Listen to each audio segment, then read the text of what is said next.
আসসালামু আলাইকুম, welcome to my YouTube channel new another video. আজকের বিষয় প্রেগনেন্সিতে বমি ভাব কেন হয়।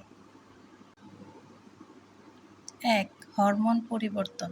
প্রেগনেন্সিতে এইচসিজি ও ইস্ট্রোজেন হরমোনের মাত্রা বেড়ে যায়, এতে পাকস্থলী বেশি সংবেদনশীল হয়ে বমি বমি ভাব হয়। 2. পাকস্থলীর সংবেদনশীলতা। প্রেগনেন্সিতে হজম ধীর হয়, তাই বমি বমি ভাব হয়। 3.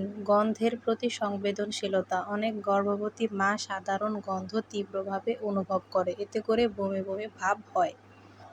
4. ক্লান্তি ও স্ট্রেস। মানসিক চাপ ও শরীরের ক্লান্তি বমি ভাব আরও বাড়িয়ে দিতে পারে। 5. রক্তে শর্করা কমে যাওয়া। রক্তে শর্করা কমে গেলে হঠাৎ করে বমি বমি ভাব হয়।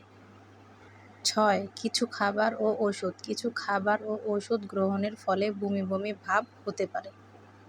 এবারে জেনে নেওয়া যাক কিভাবে বমি বমি ভাব কমানো যায়। সকালে হালকা খাবার খাওয়া, বেশি খাবার না খাওয়া, বারবার অল্প অল্প করে খাবার খাওয়া, পর্যাপ্ত পরিমাণে বিশ্রাম নেওয়া। এছাড়া লেবু খেতে পারেন, লেবু বমি ভাব কমাতে অনেকটাই সাহায্য করে। আদা বমি বমি ভাব কমাতে সাহায্য করে, পাশাপাশি আপনি আদা চাও খেতে পারেন। খুব বেশি সমস্যা হলে ডাক্তার দেখিয়ে পরামর্শ নেবেন। বেশি বেশি করে পানি পান করবেন।